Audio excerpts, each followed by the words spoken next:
partir de supostas visões do líder, estratégias do líder, revelações do líder, e essa revelação conduz toda a igreja numa campanha, ou num voto, ou em meios de arrancar bens e dinheiro, tá certo? E envolver as pessoas num ativismo religioso, muitas das vezes levando elas à exaustão, ao limite das suas forças. Por quê? Porque estão presas a essa mentalidade, estão subjugadas com as suas mentes acorrentadas a essas lideranças manipuladoras, as lideranças que são perigosíssimas ainda nos dias de hoje. E o exclusivismo. Dizem ser os únicos a estarem certos. Exclusivismo. Já ouviu aquela frase, inclusive Paulo Romero? Eu tenho que trazer os livros aqui para perto para mencionar para vocês. Eu não vou encontrar ele aqui, não deve estar perto de mim. Mas o livro do Paulo Romero é aqui, não, aqui é Dom Richardson, que também é muito importante, mas eu queria falar agora sobre Paulo Romero. Não vou encontrar aqui perto de mim, depois eu vou mostrar para vocês. Mas um livro chamado Decepcionados com a Graça, tá? Decepcionados com a Graça, de Paulo Romero. E também tem o Supercrentes, no qual ele investiga, tá certo? Ele de fato cataloga, né? Muitos casos onde essas lideranças manipuladoras emitiram falsas profecias, tá? Manipularam as pessoas, levaram elas a dar altas somas em contribuição ou se envolverem em comportamentos absurdos, ridículos, tá?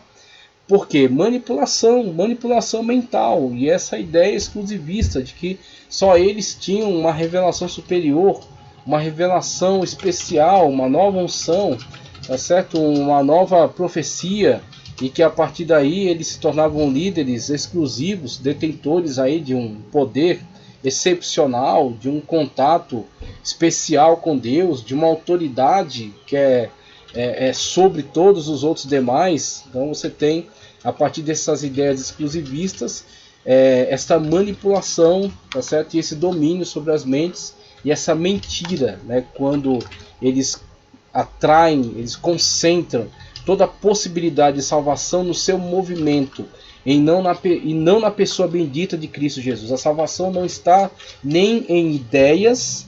Quem afirma que a salvação está em ideias são os gnósticos. Os gnósticos que têm todo aquele processo de iniciação, aquela ideia de dividir as pessoas em rílicos, psíquicos e pneumáticos, sendo os pneumáticos espirituais. E a pessoa vai em grau ascensional, tendo contato com certas informações, certo conhecimento secreto. Por isso que eles são esotéricos, né? São fechados, somente para os iniciados. E conforme a pessoa vai avançando, ela vai subindo em graus de conhecimento e assim vai ascendendo também espiritualmente. Então ela se salva por meio desse suposto conhecimento secreto que é partilhado somente aos iniciados, tá? Então isso é pessoas que creem que a salvação é por meio de um conhecimento. A salvação não é por meio de um conhecimento, a salvação é por meio de uma pessoa. E a pessoa chama-se Jesus Cristo, o único e suficiente Salvador. E aí a informação que recebemos sobre ele, por meio da pregação, ela leva-nos a crer na sua pessoa bendita, numa ação do Espírito Santo de Deus dentro de nós, que nos convence do pecado, da justiça e do juízo. E uma vez que nós abrimos nosso coração e recebemos essa verdade de Cristo como único e suficiente Salvador, os seus méritos adquiridos na cruz do Calvário, o seu sacrifício vicário, nos coloca em condições diante de Deus de estarmos novamente em comunhão, fazendo essa ligação. Por isso que ele é o único mediador entre Deus e os homens, tá?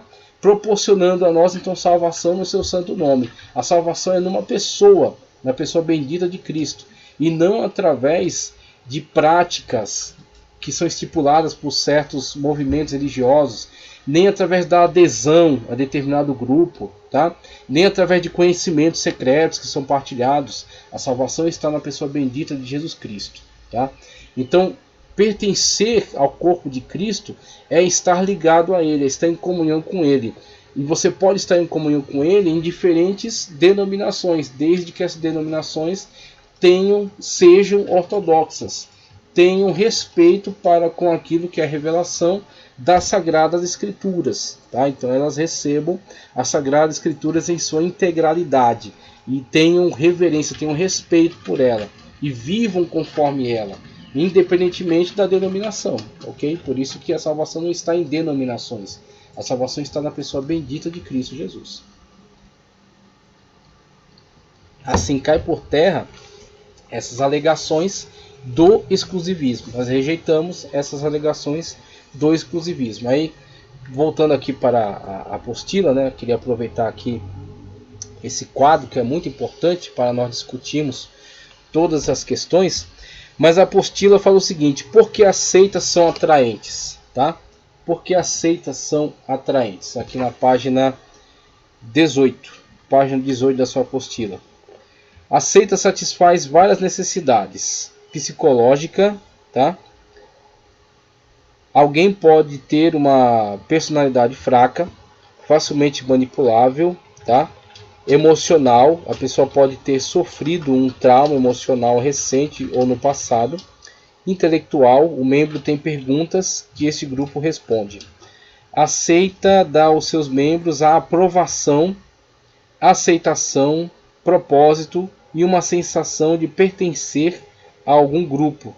A seita também pode ser atraente por outras razões, como rigidez moral e demonstração de pureza, segurança financeira, promessas de exaltação, redenção, consciência mais elevada ou um conjunto de outras recompensas. Depois a pessoa permanece por motivos como, e aí ele enumera aqui alguns que são muito relevantes para que nós possamos analisar e perceber as diversas formas, as diversas teias, né, por meio das quais as pessoas ficam presas, ficam amarradas a essas seitas. Mas ele já começou aqui com algumas análises sobre as próprias pessoas. Então você tem uma personalidade fraca, então uma má formação na sua personalidade, tá? Então você tem situações de traumas, né? Traumas recentes ou antigos. E esse trauma torna ela fragilizada, tá? E essa fragilização faz com que ela busque uma aprovação, tá certo? Um meio de estar se reconciliando, reconciliando-se num nível espiritual, reconciliando-se no nível emocional. Então, muitas das vezes as seitas elas trabalham muito bem essa sensação de aceitação, essa sensação de perdão, né? Então trabalham muitas das vezes um auto perdão, tá certo? Então eles com isso buscam com que a pessoa se livre de culpa, né? Então essa culpa que muitas das vezes ela persegue devido a más escolhas que ela fez, e a seita vai se aproveitar disso, trabalhando essa questão dela se perdoar, tá certo? Ou dela recompensar espiritualmente por outros meios.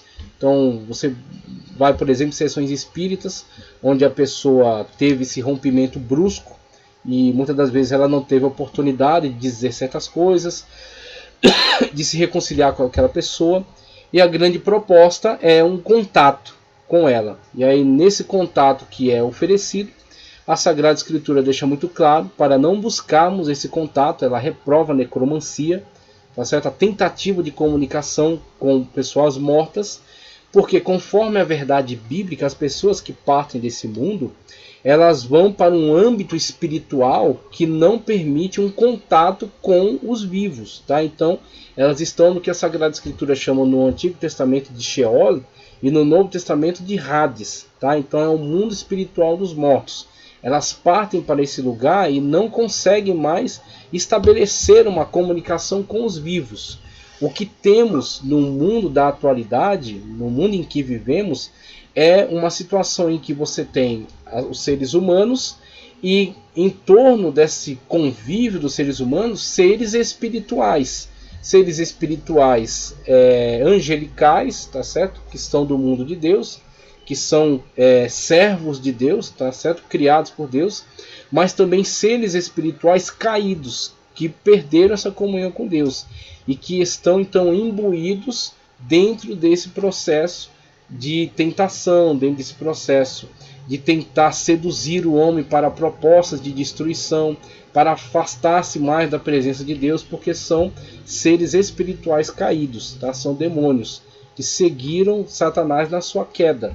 Então, quando a pessoa tenta uma comunicação com esses monstros, na verdade o que ela obtém é uma comunicação com esses demônios que as enganam, as iludem e fazem com que elas estejam cada vez mais amarradas, trancafiadas, presas a estas seitas malignas. Por exemplo, manifestações dentro do espiritismo, tá certo? Do kardecismo, né? Dessa suposta mediunidade, que na verdade acaba sendo uma enganação devido ao contato que é feito não com estes que partiram para o outro mundo, que não há mais contato com eles, mas sim com esses demônios. Então, nessas fragilidades, nessas situações de vulnerabilidade, é que elas conseguem muitas das vezes ludibriar, enganar, iludir essas pessoas e mantê-las cativas, mantê-las presas, tá? Então, a questão da personalidade, a questão do trauma, da intelectualidade também. Então você tem pessoas que têm essa deficiência na intelectualidade, não conseguem analisar de uma forma mais profunda, de uma forma mais astuta, e acabam sendo facilmente ludibriadas. Então você tem pessoas que tristemente estão tão presas, desenvolveram uma dependência tão grande em relação a esses líderes, que a tentativa de resgatá-las causa um profundo trauma, porque elas sentem um grande vazio, tá certo? Por causa da sua integração a esses movimentos, por causa da sensação de compensação que eles sentiam dessa liderança, da sua palavra de aprovação, ou da aprovação de determinadas práticas. Então, porque a pessoa realizou certas práticas, ela sente aquela compensação, e aquela compensação, uma vez que ela é tirada dali, aquilo causa um grande trauma para ela. Então, por exemplo, uma pessoa que entra para as testemunhas de Jeová, você já teve contato com pessoas que aderiram a essa seita, elas se desligam dos seus parentes que não são testemunhas de Jeová. Há um rompimento muito sério na família. Essas pessoas são arrancadas de seu seio familiar. Elas não interagem com os parentes que não são dessa seita. E todo o seu mundo agora é aquela seita. E ela faz uma cobrança pesada em cima das práticas exigidas. Por que você acha que as testemunhas de Jeová batem na porta das pessoas domingo de manhã? Por que você acha que elas ficam paradas nas esquinas entregando aquela literatura? Porque elas são obrigadas a realizar essas práticas. Aquilo tem uma tabela, ela vai entregar aquela tabela para o seu líder, de quantas horas ela fez entregando literatura, batendo de porta em porta. Eles fazem ligações agora também.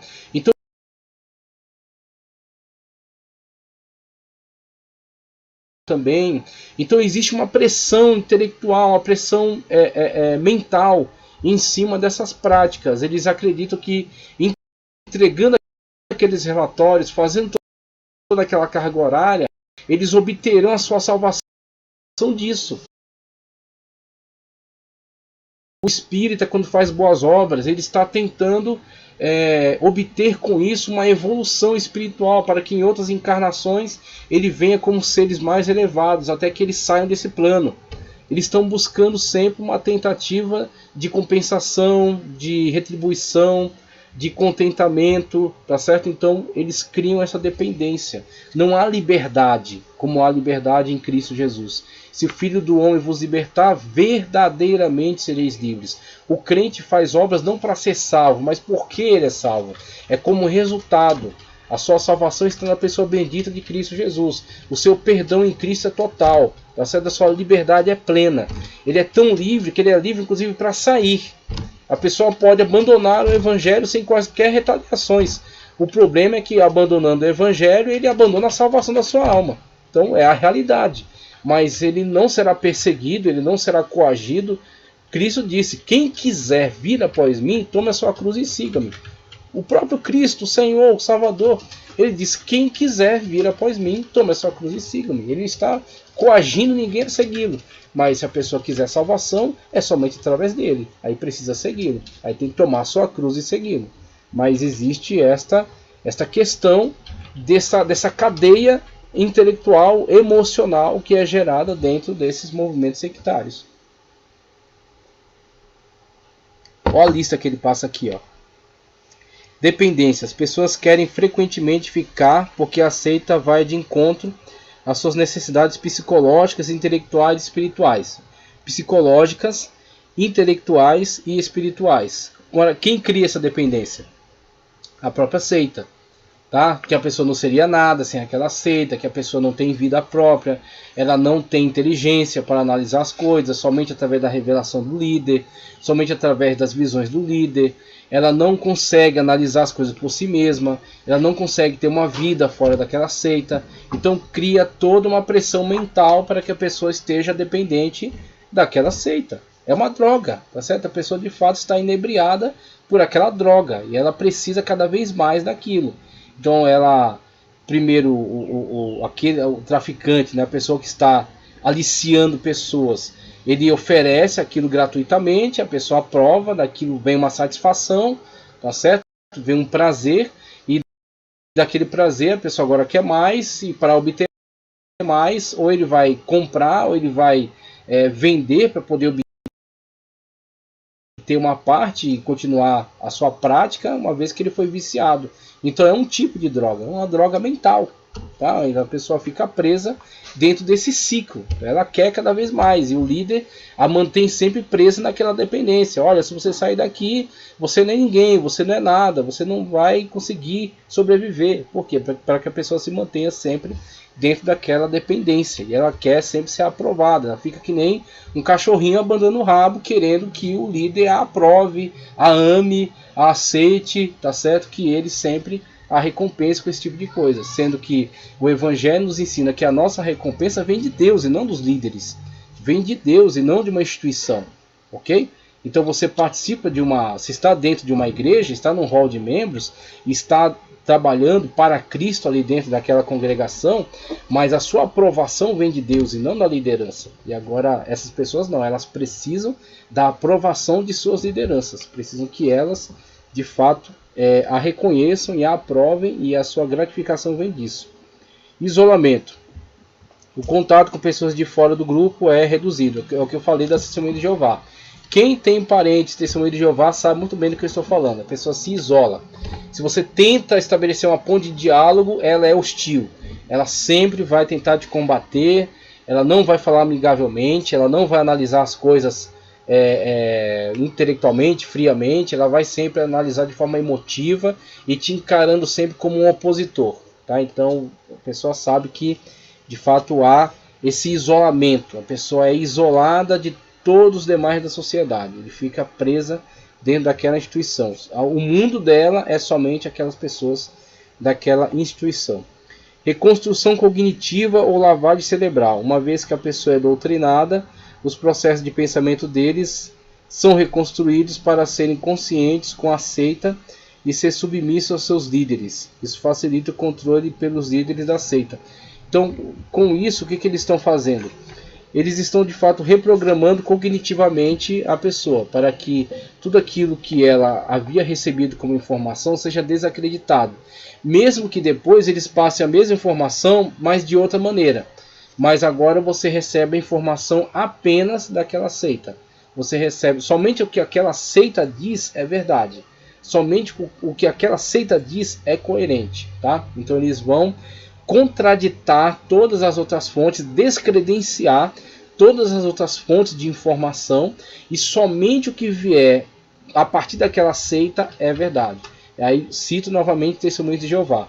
As literaturas deles, se você analisar elas em conjunto, elas até se contradizem, porque eles vão mudando a torre de vigia, que é a fonte oficial, e só há uma fonte oficial, nenhuma outra Testemunha de Jeová é autorizada a falar em nome do grupo, somente aquilo que vem da torre de vigia é a informação oficial. Eles vão mudando conforme a época, eles vão alterando certas coisas. Então algumas doutrinas caíram, a doutrina dos 144 mil, por exemplo, então eles vão alterando isso conforme a época e vão então novamente restabelecendo outra forma de revelação, outra forma de entendimento, e as pessoas vão mudando conforme essa liderança vai mudando o entendimento. Então elas vão sempre cativas, obedecendo aquilo que vem a partir da sede do Brooklyn, onde está lá o chamado escravo fiel, tá certo?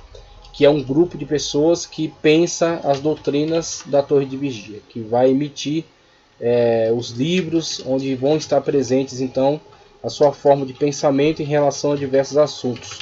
Então você tem aí pessoas que estão cativas com relação a essa reprogramação cognitiva.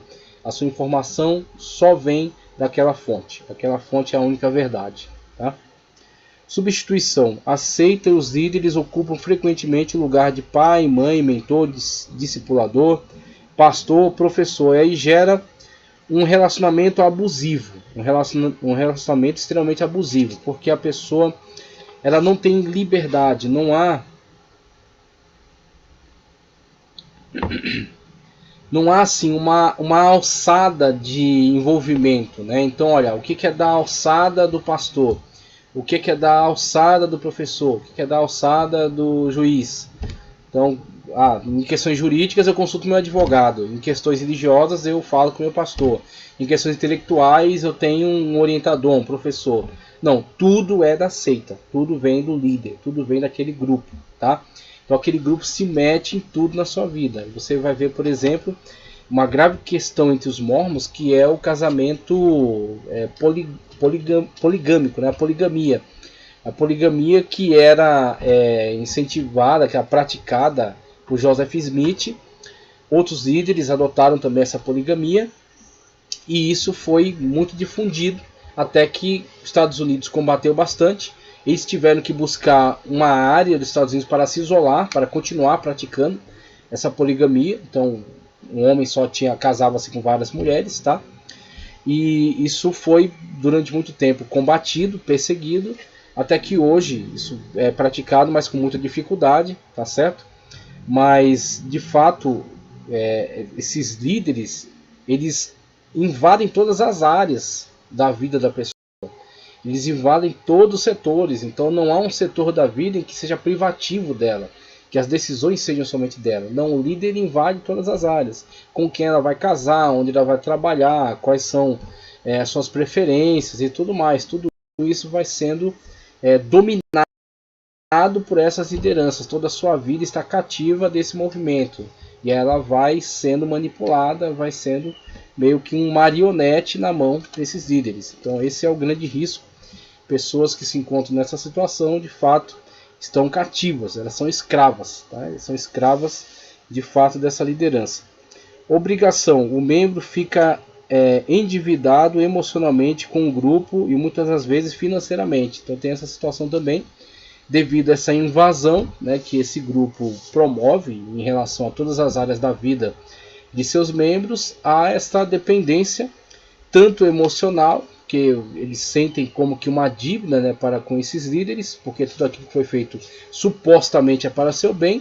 Então eles têm essa dependência no sentido de não poder se apartar, não poder sair debaixo da sua cobertura espiritual. Quantos vocês já ouviram falar desses termos que surgiram, foram muito propagados, foram combatidos, aí dá uma sumida, as pessoas param um pouco com isso, mas vez ou outra a gente ouve de novo: minha cobertura espiritual, você não pode sair da minha cobertura espiritual. O que vem a ser essa tal dessa cobertura espiritual?